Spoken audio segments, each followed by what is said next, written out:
One day I went over my cousin Daisy's house for dinner. She lived across the bay in East Egg. Her husband was Tom Buchanan. When he and I attended Yale together, he was an athletic star. Now he has an affair to tend to. I thought I told you not to call me here. Nick. Tom. It's nice to see you, Tom. Nice to see you too, Shakespeare. After dinner you and I should go into town and catch up. And also I would like you to meet someone. I can't. Nonsense, we're going. Is that you, my darling? People miss me back in Chicago? Yes, Daisy, they love you.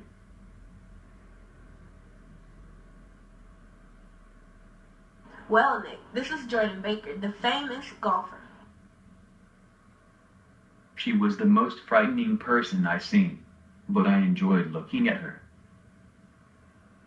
Well, yes, I believe I've seen her on the cover of Sporting Life.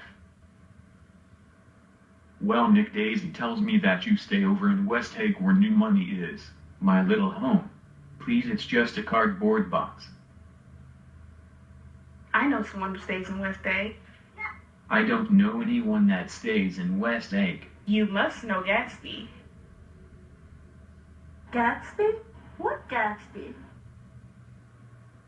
After I left my cousin Daisy's house, Tom and I went into town and stopped at George Wilson gas station. Hi. Hi. Mrs. Wilson, this is Nick. He's a writer. Nice to meet you. I need you to get on the next train. Now? Yes. Can we get the dog for the apartment? Whatever you want, honey. Now look. I want you to call your sister. I think she will really like Nick. Oh no, you don't have to do that. My sister's very good looking. Really, I can't. Hey, don't be rude to Myrtle. After we left Wilson's gas station, we went to Myrtle's apartment for a party. I'm Catherine. I'm Myrtle's sister. Hi, I'm Nick.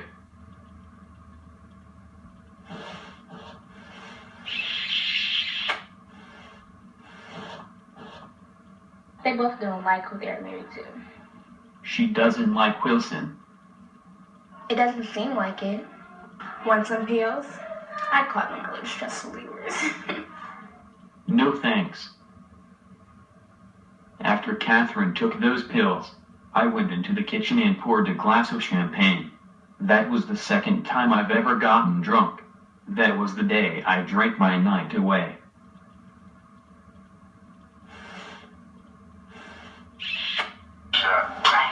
Sit down. Stand up. Pass out. Wake up. Betty. Betty. I done grew up around some people living their life in bottles. Granddaddy had the golden flask, stroke every day.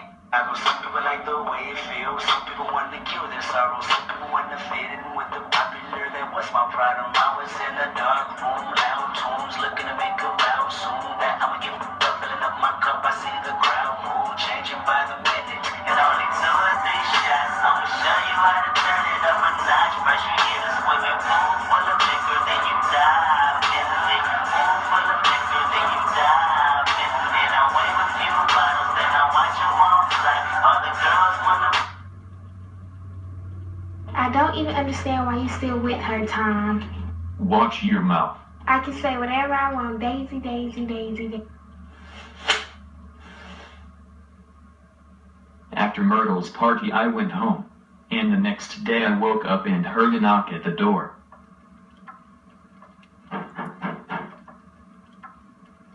Hello, sir. You have been invited to Mr. Gatsby's party tonight.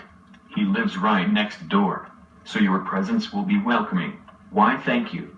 I'll be there. I didn't know who this Gatsby was, but I sure did want to find out. Well, it's only nice running into you here. Why, yes it is. So what made you come to this party? Well, I actually got an invitation, so I thought why not attend. Is that so? So, who is this Gatsby?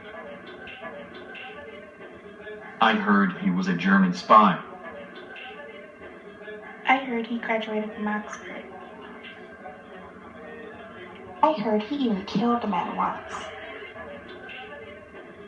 This is a well-lit party, don't you think? It's okay. I was one of the few who actually got invited from Mr. Gatsby himself.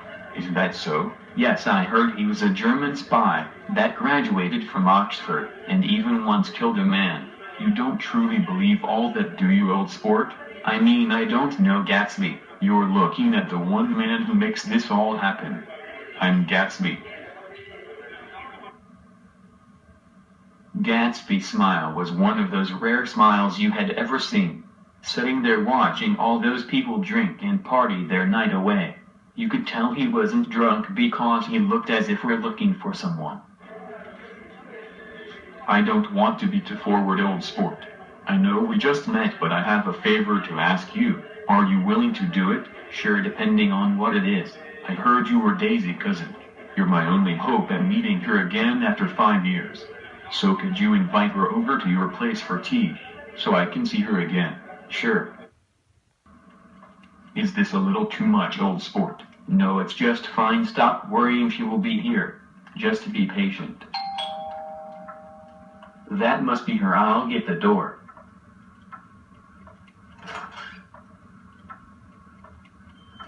What a nice home you have, Nick. Why, thank you. That's funny. What's funny?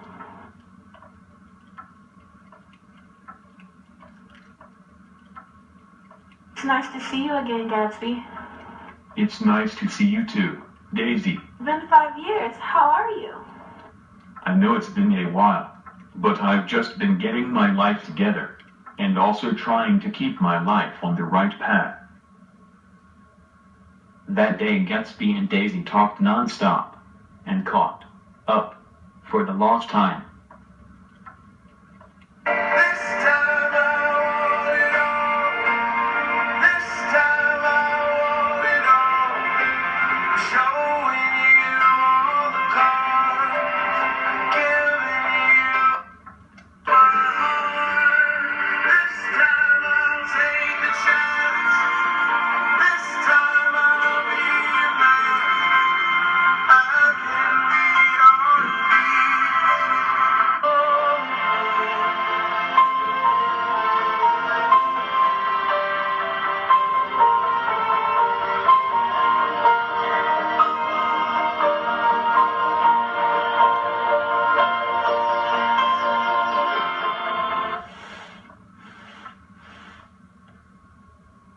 Eventually Tom and Gatsby ended up meeting, and Tom finds out about Gatsby and Daisy relationship.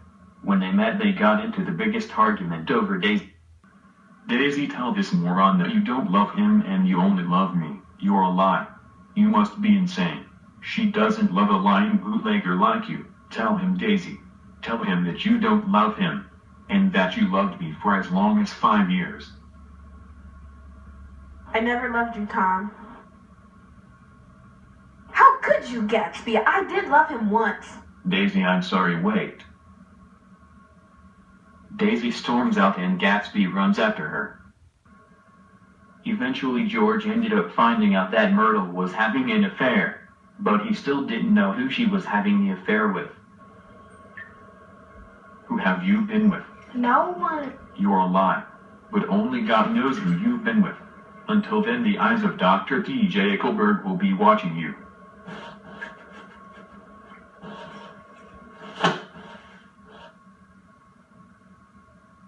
After waking up this morning, I knew something was going to go wrong today.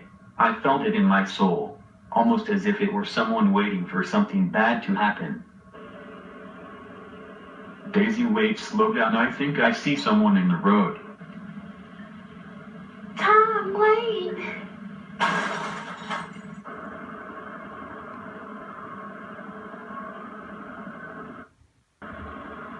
What happened here? I don't know, let's go check it out.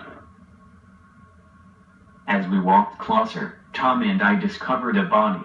It was covered in a bloody sheet. Tom pulled back the sheets, and it was Myrtle lying there. Her chest was ripped open. Blood was dripping from her body onto the floor. It was a sight I never wanted to see again. It was you. You was in the death car.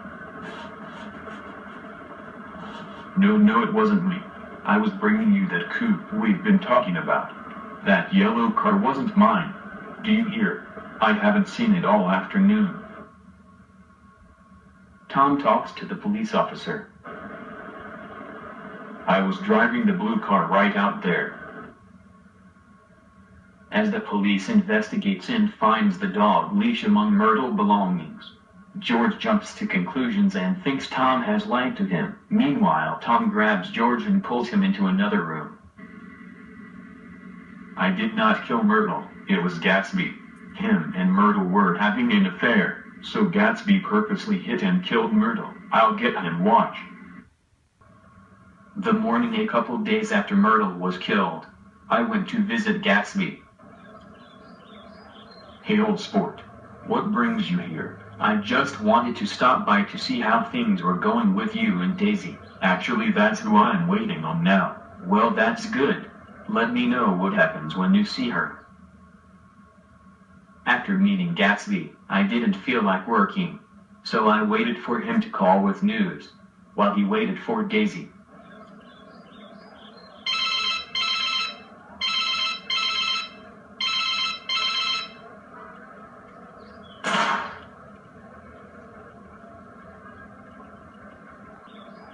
I'd rather kill myself than to be alive.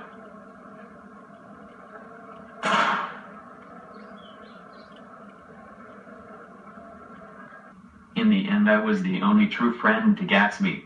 The only true friend that attended his funeral. No one attended the funeral but Gatsby's father and I, not even Daisy. You would think, if a person really cared that much about you, you would go the extra mile. But I guess it was just never meant for Gatsby and Daisy to be together. Even though Gatsby and I weren't friends for long, it sure felt like a lifetime. Here's our journey together.